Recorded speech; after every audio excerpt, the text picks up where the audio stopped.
if you stay under my roof, then you must live by my rules. Or when you grow up, you will thank me.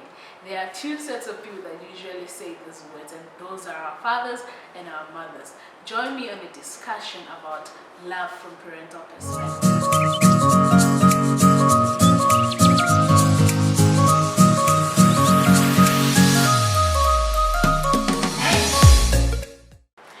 Thank you for joining me on today's talk on love from parental perspective. I'm joined with a mother, a lawyer, and when she showed me a bio, she said I must make sure to mention that she's a Christian. I'm joined today with Mrs. Anita Okobama. Thank you so much for joining me. My pleasure. You're welcome to the show too. Thank you. Thank you so much, ma'am. So, like I already said, that I will be talking about, we will be discussing about love from parental perspective. So, my first question is, what was childhood like for you? Okay, first of all, I think if I can remember vividly, I was raised initially by my grandma. You understand? Then when I met my parents, my dad was a disciplinarian. Every little thing was hard, was actually hard. So, but mom was the buffer zone where you could actually go to, So I grew up in that circle. How did that kind of lifestyle, that upbringing, what did it feel like to you? Were you okay with it, or you think maybe it was a little too strict for you? Yes, I didn't like it at that time. I swear there were times I prayed that God just take my dad away somewhere, just take him far from us, The only time we'll have peace is when he's not at home. Once he's coming, everybody is not fit and proper. You have to, arrange this. He was that kind of a father, But believe you me, now, as a parent, I will say kudos to him. There are certain things I still cannot do now because the fear of my dad. So let's get into your style of parenting. Okay. Were there things you seen from your dad and you felt, I would never, ever, ever do that, but right now, as a parent, you see yourself doing that? That's sending me down memory lanes. Well, I have not seen myself actually doing what my dad did to us. First of all, remember, again, he did it out of his own, that was his level of understanding. That was how he thought parenting should be. So, he did, now I know better. He was not as educated as I am. So, the things I've learned is it has made me understand that no, this is not the only way to address issues. In fact, actually, it is not the way to address issues, basically. As much as I would say that discipline is very important in parenting, discipline is not sweet at the beginning. Like I told you that I was not happy. I thought I was praying that God just take my dad somewhere, and all that. Kill him.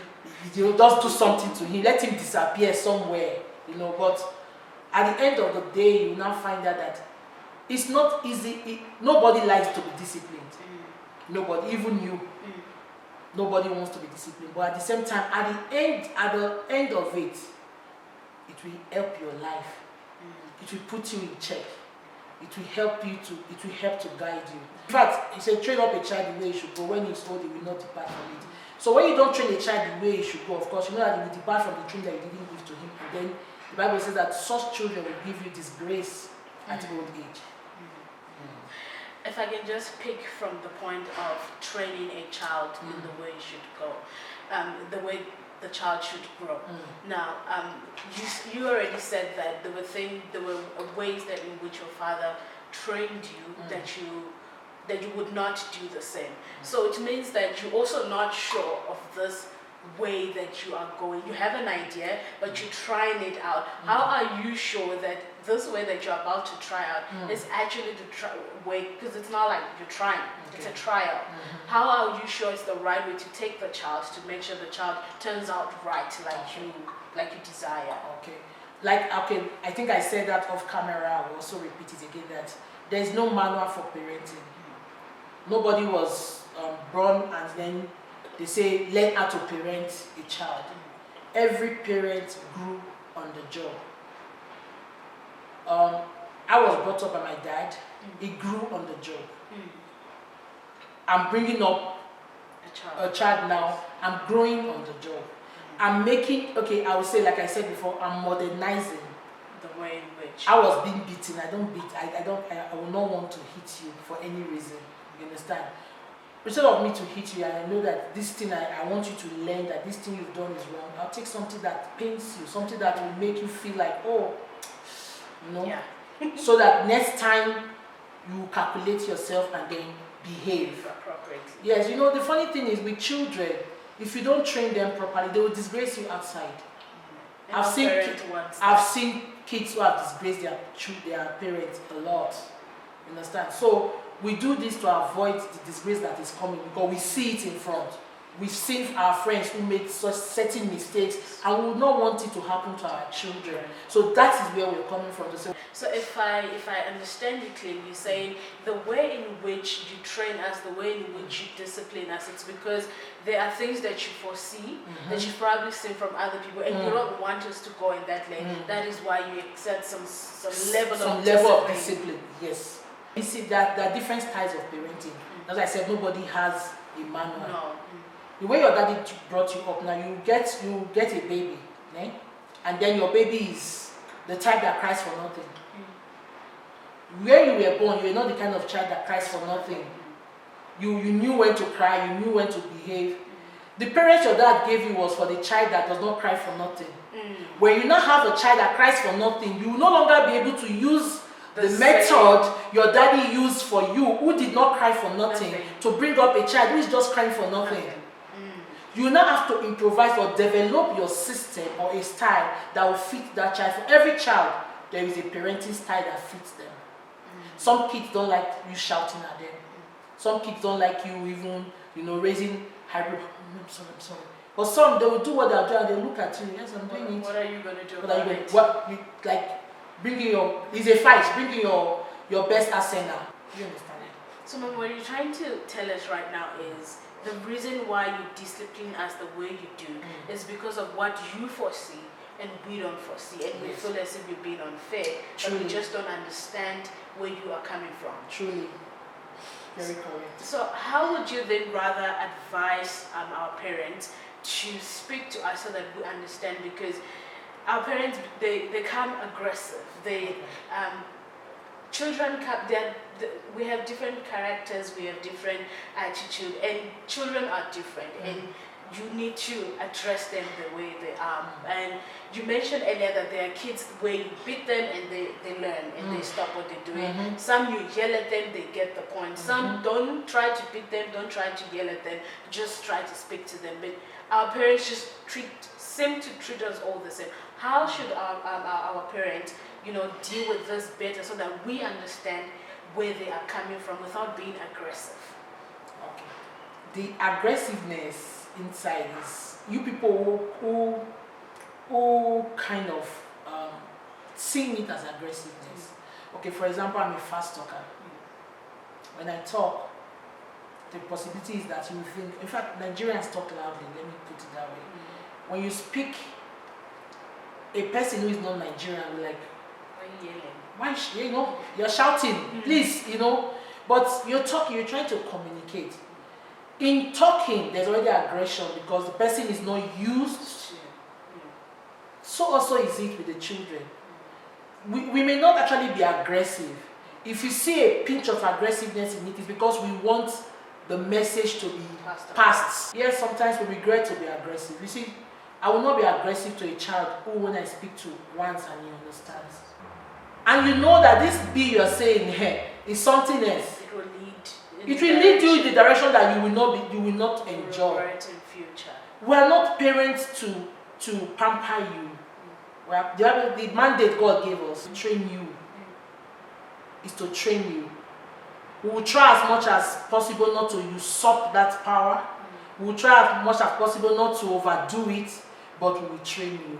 So what she's basically trying to tell us is the discipline that we get, that we misunderstand sometimes as aggressive, and we do not understand the intent behind the discipline, is that so that in future they can be proud of us, so that when we go out there, other people can look at us and see that we were well raised. So from a parent's perspective, it's not even about them. It's more about you. It's more about what people will think of you in future. And I hope that answers every question to everything that you're not sure about, that our parents, in the way in which our parents treat us. I hope this answers all that question. So from a parental view, what is love? As I was doing research, I found out that I read that love cannot be defined, but it can be described. So, and that tells me that love as an expression and love as an essence. So, what is the essence of love, and how does it play out to us children? I mean, your children. You say that love cannot be defined. Excellent. I will always say love is God. God is love. And whatever love we transpose or we transfer to our children is the kind of love that you have been able to get also. In law, we say nemo dat quod non habet. It's a Latin word for you cannot give what you don't have. So the essence of it is for us to know that love is not only when you have a boyfriend or when you have a romantic, that's what they define these days, like, oh, I'm in love. When you say I'm in love is a romantic feeling. A boy buys you rose, takes you out, maybe you have sex and all that. I'm in love. That's not the kind of love we're talking about. The essential love is the agape kind of love. A love where there is no condition attached. I'm not loving you because you are beautiful. I'm not loving you because you have beautiful shapes. I'm not loving you because you're intelligent. I'm loving you because you are my child. That's why today you can see most mothers, when a child is sick, she's never comfortable. That's love. The essence of it is to get you to know the kind of love God has for you, so that you don't get carried away by the love people outside are preaching. The essence is for you to see the real, genuine love, a love that is without boundaries, a love that is without condition, a love that is true and pure. Our love for our kids is to show them the real, genuine love, the kind of love that only a mother, a father can have for their children. That's the essence. And it's pure love. It's not the love of romantic, erotic love, where it's just, butterfly is feeling. But when there is a problem, you want to kill the person. So, would you now say that with our generation, we mistake the agape love with the erotic love, because this is what we now expect from you as a parent, which is not what you should be thinking about in the first place. Yes, you're very correct. You people are actually expecting so much from us, in the sense that you're expecting us to love you like your boyfriend. Do you understand? You know how your boyfriend loves you. If your boyfriend is here, like, anything you want is what you get. Parenting, a good parenting, you don't get everything you want. We cannot love you like that. We are not designed to love you like that. Do you understand me? We're not designed to love you like that. If we keep pampering you and doing you like your boyfriend, you will not be able to handle life. Life is not for boyfriend. It's for you to be able to be grounded and be able to be strong for yourself. The question is, let's assume a teenager, a young teenager, finds love at a very early age. How should she manage the situation? Okay, first of all, it's not so correct to find love at a too young age. If you're giving your time to the proper things that you ought to be giving your time to, this will not come. This will not happen. You understand? But again, it's possible. We find love anytime. We cannot say because you're a fine girl, and definitely a boy will like you. You understand? But my advice for such people is, please discuss with your parents. as hard as it will be, if you can find love, you can discuss with your parents. So if there's nothing, there is no reason why you should be hiding it, like, you know, hiding under the blankets. I don't want my parents to know. You'll be dodging the phone, you'll be hiding. You're giving yourself more stress and more problems. Why not, if you think what you're doing is right, there's no need to hide it. That's the bottom line. If what I'm doing is right, why am I hiding it? Do you understand? If you keep hiding, you're hiding phone, passwording phone, it only means that what you know, you are guilty of something. Because if you're not guilty of it, you should be able to talk to somebody about it. Mommy, this boy likes me. Then mommy will tell you, okay, it's fine. But you know that you have something you're doing now. This is not the time to fall in love. Concentrate on it. That's what I always say. Concentrate first on your book. If he is meant for you, he will wait. If you love him, or if he actually loves you, he will have no choice than to wait. And nobody wants to. No parents will like it that you are the reason my child is not doing well. One thing at a time. With that, I hope I'm able to conclude that no, whatever it is, young girl, tell your mom, guys, yeah, not only girls. Yes. Guys, if you have a crush, tell your mommy, tell your daddy. Tell somebody bigger. Maybe you know you have an auntie in the house. Tell them. I'm not saying that we are all perfect, but we can give you the right advice. Thank you so much for that. So in other words, what she's trying to tell us is we need to get our priorities right. We need to get our priorities straight. If it's academic, focus on your academic and get it right. When you're done with academic, you can move to other aspects of your life, especially if you're not able to juggle. Perhaps if you're able to juggle and your parents approves of it, then you can work it out. But if you know that you are struggling, you can only focus on one thing at a time. Rather focus on what's important, what will give you a brighter future so that you have no regrets. Now, I told you that I have a shock question for you. And that give you a shocking answer. And you, earlier you talked about unconditional love, that our parents are meant to give us unconditional love. So say one of your children approaches you, like you said we should open up to our parents, and tells you, I'm bisexual, I'm either gay or lesbian. How will you handle bisexual that? Means you're actually having, you're a lesbian, and you can also go on the other side. Yes, on the other side, okay. Yeah. So how would you handle that? What would you do? Would you accept it as a loving parent that you are, or casting a mind? Let me give her a shocking answer. First of all, it negates my Christian belief. I would pray for that child. Maybe, if possible, take her for deliverance. You understand? I'm not sure I'll be able to take it to say, hey, mommy, I'm bisexual. Oh, you sleep with both men. And moreover, who even gives you the right to even sleep with both men and women when you are not married? The Bible says the married bed should be undefiled. Yes, from that aspect, I will be sure in fact, I will rate myself that I failed in parenting him or her. I would call myself a failure. I have to retrace myself to see where I've gone wrong.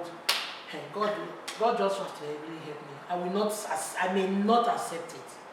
I know we are going in life, but it negates my Christian belief and principle. I'm not training a girl to be a boy.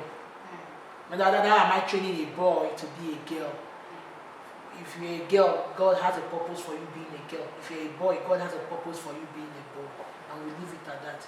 So I will not actually accept this whole story of, mommy, no, I want to be a boy. I'm having sex with boys and girls. No, it's wrong, biblically.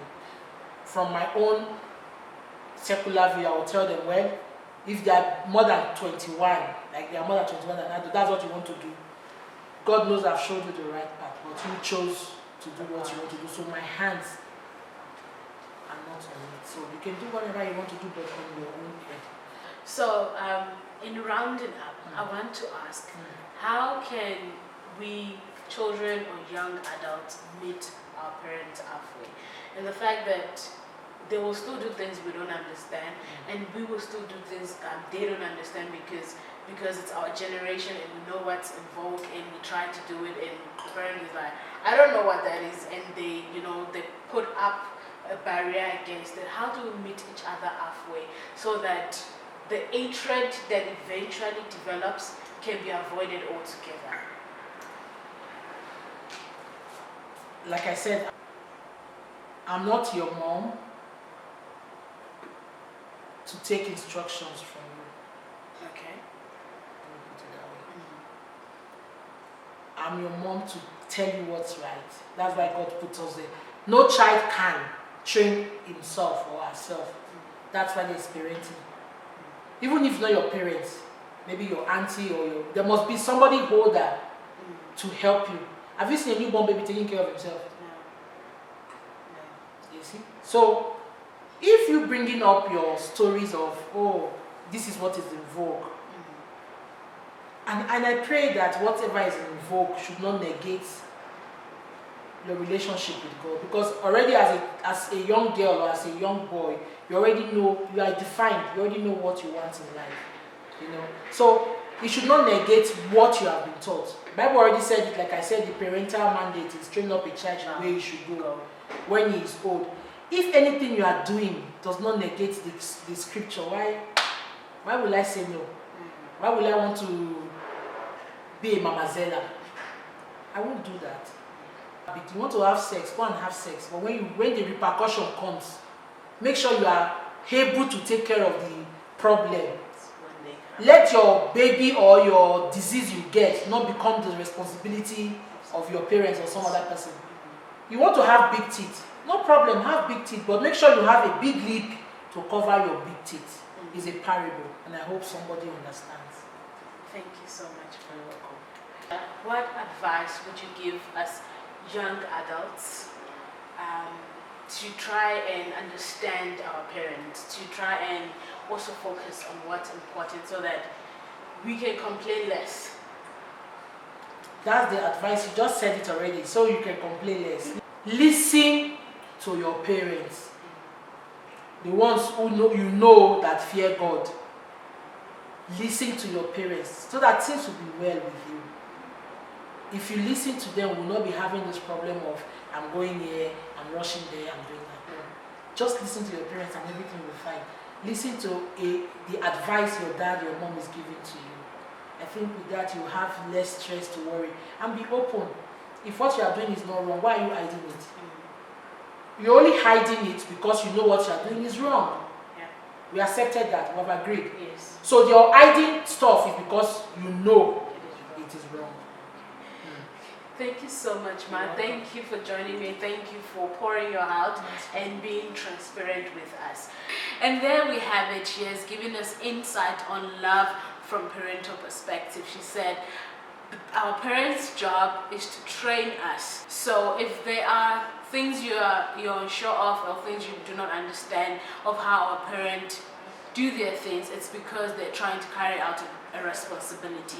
And with the way in which they discipline us, like she said, it is because they foresee so much that we do not foresee, and they are trying to prevent disgrace in future. They want us to end up well, to live a life that we are convenient and grateful for in future. So I hope you take note of that, and you will be less, you'll complain less, and you feel sad or feel bad less about how parents, and try to understand life from their own perspective. Thank you so much, and I'll see you in the next video.